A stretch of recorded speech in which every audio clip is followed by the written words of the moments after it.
Welcome to a new edition of the Neon Jazz interview series with Oakland-based jazz husband and wife duo Laura and Anton. We talked to them in the fall of 2020 about quite a bit in a career that is taking off. They spent years releasing ambitious creative records in relative obscurity with their experimental pop acts Foxtails Brigade, when one day they released a simple home-recorded live video of an old French tune, and now they've released their first recording in a series of monthly singles. It's a modern jazz story. They're on the rise. Enjoy. Thank you for taking a minute out for Neon Jazz. Thanks for sending over the music.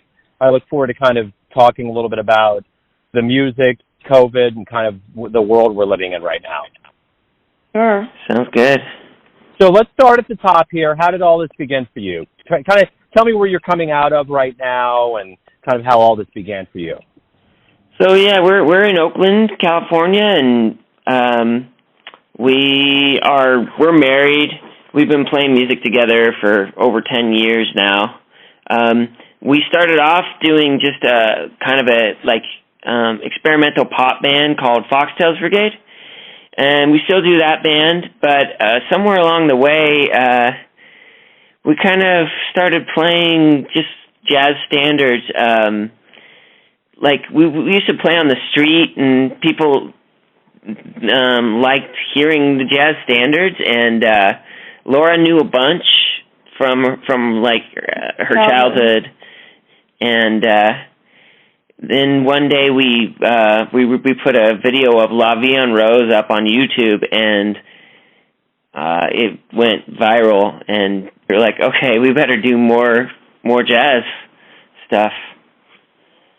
Yeah, and so we've just been kind of doing that ever since. Also, playing a lot of the jazz standards on the street proved to be pretty lucrative for us.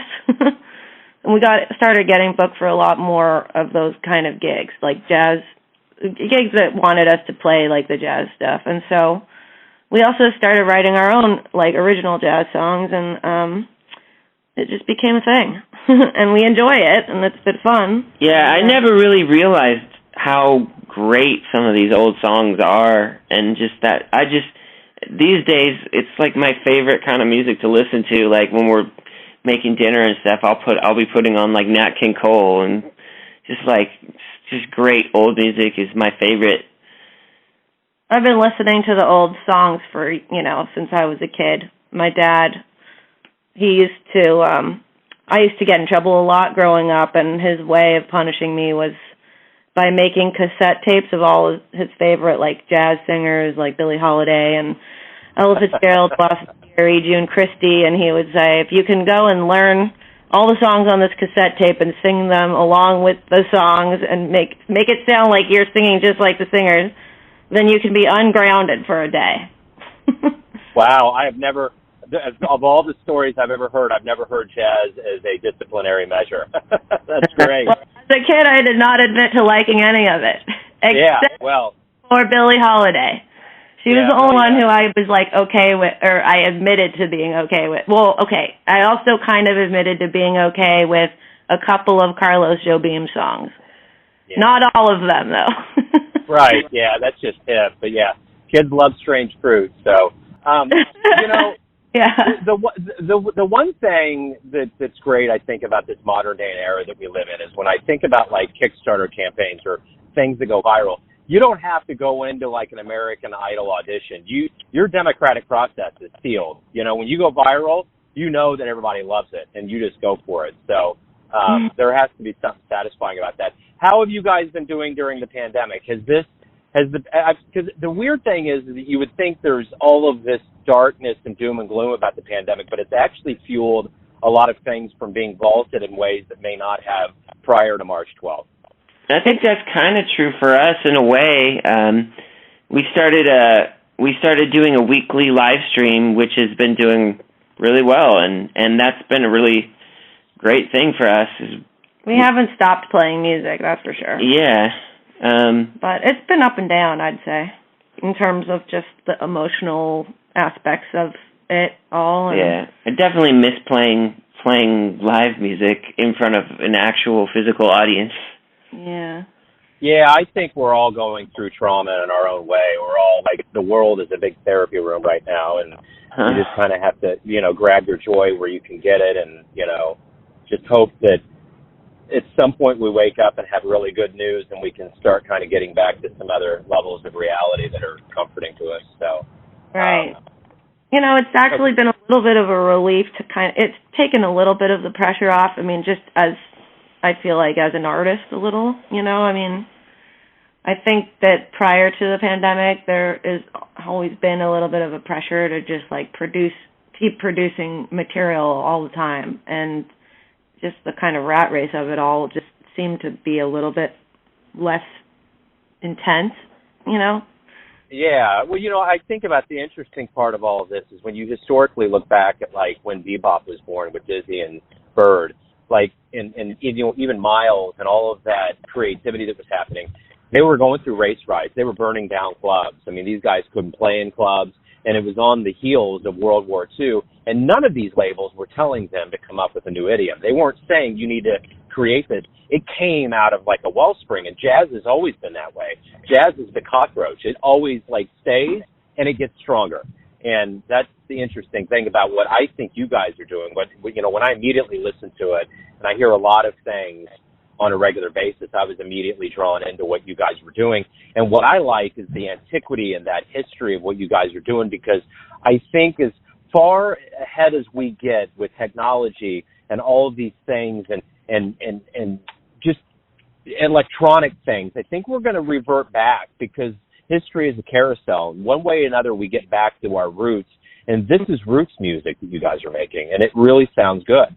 Thank you. Thank you. That's good to hear.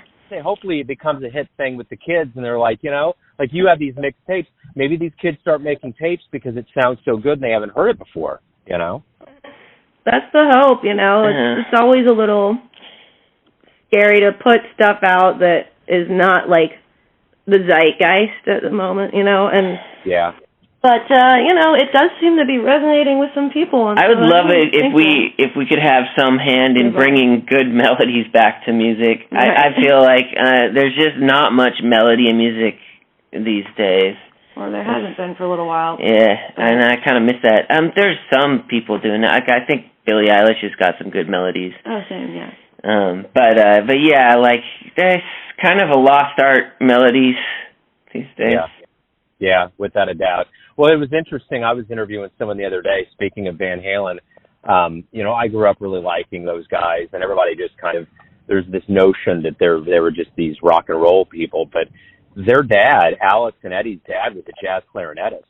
They grew up, right. Alex specifically used to grow up playing with his dad, and both of them did, and their backbone was jazz. So their time signatures, which I didn't realize, I'd interviewed a drummer from New York, was talking about how their time signatures weren't regular. They were really, really unique, and the way that they constructed their songs were very unique. So anyway, it's interesting how those things, one way or another, jazz kind of comes full circle in our music lexicons. Anton's dad, he plays trombone, and he plays in some jazz bands and stuff. Anton's whole family is musicians. Yeah, my dad kind of taught me jazz, sort of, a little bit. And his mom is a violinist, and she plays like in orchestras and stuff like that. I mean, as much as you can teach jazz, you kind of have to just listen to it and play it, really. Mm-hmm. But yeah, I absolutely. So, when you do get back and you get on the stage and the audience gets back in the crowd, what do you hope we realize about this time away from live music and, kind of in the afterglow of COVID-19 lockdown world? I hope people realize the art of songwriting again, like real song structures and, just classic songwriting.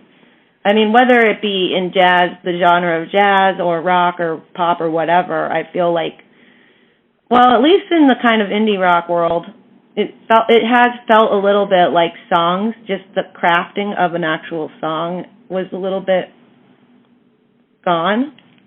And I would like for that to be revived, and for people to really get into listening to the actual music again, if that makes any sense. Yeah. Really appreciating like songwriting and the craft, you know what I mean? And that in a way, like I think people's absence from the live show performative aspects of music will make people have to really listen to the music again, and it can't just be like about politics or like the social aspects of it, but really just getting into listening to music. I don't know. Maybe that sounds snobby. I can't, but that's my hope. Yeah, no, it makes sense. And I've heard people say maybe people will listen to LPs cover to cover and take in the whole story. Ah. Mhm. Yeah. Funny. Well, yeah, we've just switched to releasing singles, which is kind of the opposite of that, but Well, yeah. because we put out records before, and it always feels a little bit like, you know, there'll be songs on an album that you feel really close to that don't always get a light shined on them or shown on them, you know, next to whatever the single may have been, you know what I mean? And you always kind of wonder, well, at least I've felt this way about our past records, is like, what would have happened had we decided on this other song as the single, or released each song individually and then put it out as an album. Mm-hmm. It's just hard when you're like, everything is DIY, you know, right, when you're an artist that doesn't have like a big team of people pushing it, you know. As a listener, I love albums, though. So, I mean, Same here. So that would be cool. I know, and I think the single approach is the way to go, and jazz needs to be more innovative, really bringing in those dollars that are out there that are possible. So I think it's a great idea. I know a lot of artists that do that. They periodically release them, and they're either going to get to a point where they're going to put it all together as an album, or that's just what they're doing, and it's good. And that's where we're at. I mean, we are in a singles download era, and it's one thing to say, yeah, I'm not into it, but if you want to survive, you need to be. It's cool for us.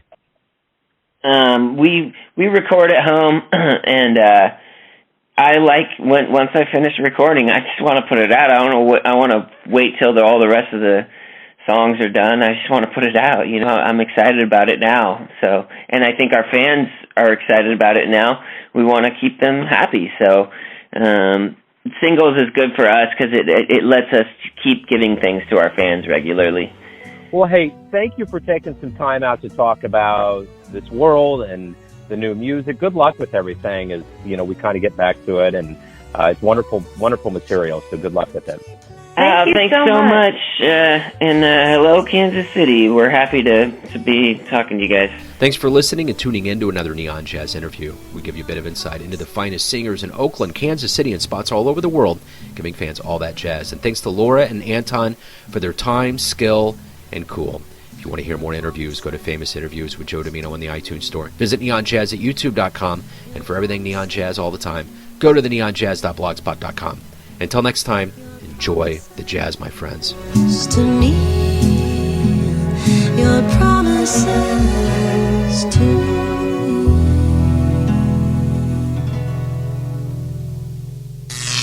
Neon Jazz.